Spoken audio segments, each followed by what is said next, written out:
In this video, we'll be studying about the commercial banking and then benefits and problems of bank nationalization. Let's begin with the introduction part. Bank of Hindustan was established in 1770. In 1791, it collapsed.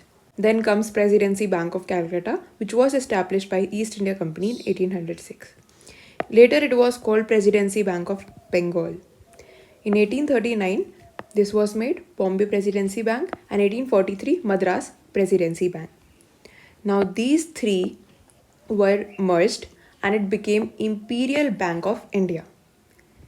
Later in 1955, they became SBI, that is State Bank of India. Now, what is joint stock company banks? It is not owned by a single person like Allahabad Bank.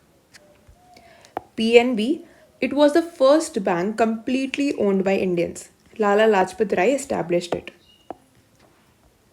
During the British rule, there was this underdevelopment of banks in India. As we became independent, private banks were dominated. The first public sector bank was SBI. It was created from SBI Act 1955.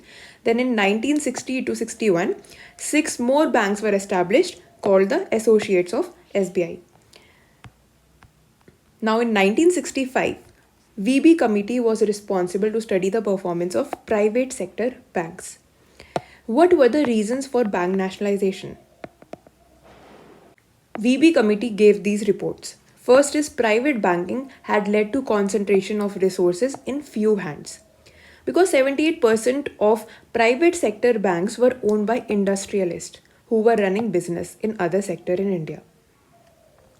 There was absence of banking in rural areas, especially for agriculture, be it the loans given to the farmers or anything related to that.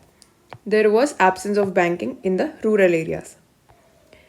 There was very less level of banking in underdeveloped states of India. This was because of low profitability. So a short note on what do banks do. You very well know about all of this.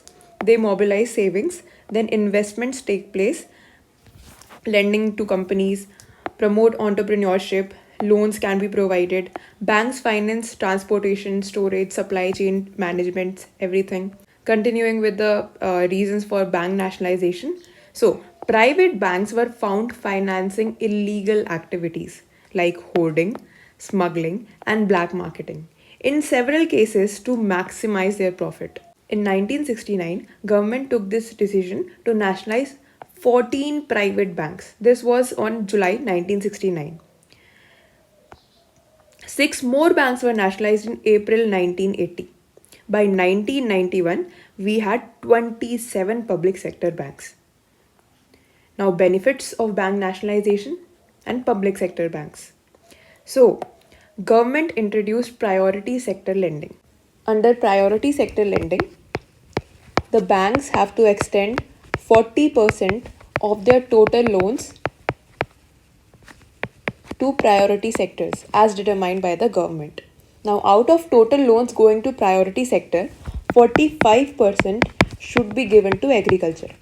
यानी इस 40% में से जितना भी हमारा reserve हो रहा है प्रायोरिटी सेक्टर के लिए, इसमें से 45% जो है, इसी की बात कर रहे हैं, it should be given to agriculture. And out of total loans to agriculture, इसमें से भी जो 40% है should be given to small and marginal farmers.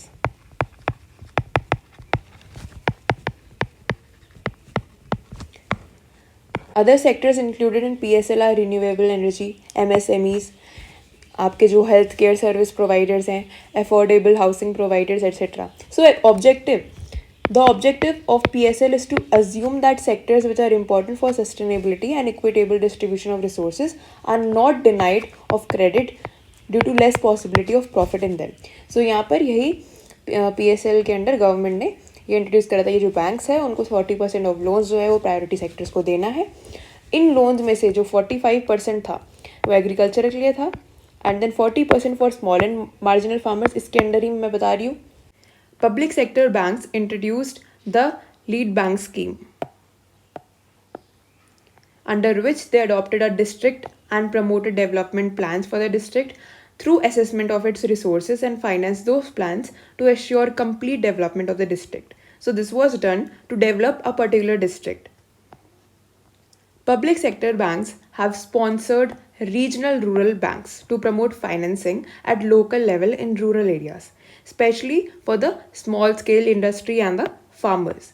So, the regional rural banks are owned 50% by the central government, 35% by sponsoring public sector bank, at 15% by state government. Starting in 1975, the total number of RRBs reached 192. Bank branches were spread at a very fast pace of more than 20% per annum. Most of these branches were in rural areas and underdeveloped states of India. Spread of public sector banking contributed to increase in employment, both directly and indirectly. Now, what were the challenges of public sector banks? Very high level of non-performing assets in public sector banks. Non-performing assets are loans or advances issued by banks or financial institutions that no longer bring in money for the lender since the borrower has failed to make payments on the principal and interest of the loan for at least 90 days. Very high level of CRR, that is cash reserve ratio, and SLR, that is statutory liquidity ratio. What is CRR? It is just that the proportion of net demand and time liability that banks have to maintain with RBI. Bank को क्या करना पड़ता है, उसको जो cash है कुछ percentage cash RBI के साथ रखना पड़ता है, राइट? इसमें कोई इंटरेस्ट नहीं होता है सीआरआर में. It is maintained on the basis of fortnightly average. And in the case of SLR, ये बैंक्स को अपने पास ही रखना पड़ता है in the form of those assets which have been given SLR status by RBI. जैसे कि आपका गोल्ड हो गया या आपके गवर्नमेंट बॉन्ड्स हो गए, इन सबको स्टेटस दे रखा है स्टैट्यूटरी, इनको एसएलआर स्टेटस मिल रखा है आरबीआई से. सो ये बैंक्स अपने पास रखते हैं, ठीक है. यहाँ तो आरबीआई रखता है अपने साथ सीआरआर में, but in the case of SLR यहाँ बैंक्स रखते हैं अपने साथ जितने भी चीज़ों को एसएलआर स्टेटस मिल रखा है. Let's move on to the third point. Banks did not have the freedom to choose their interest rate because all interest rates in India were fixed by RBI. Poor performance of regional rural sector resulted in losses for public sector banks. क्योंकि यहाँ पर regional rural banks उतना अच्छे से काम कर नहीं पा रहे थे, so this resulted in the losses. Lack of competition among banks led to poor customer satisfaction and lack of technological development. In the next video, we'll be studying about reforms in banking.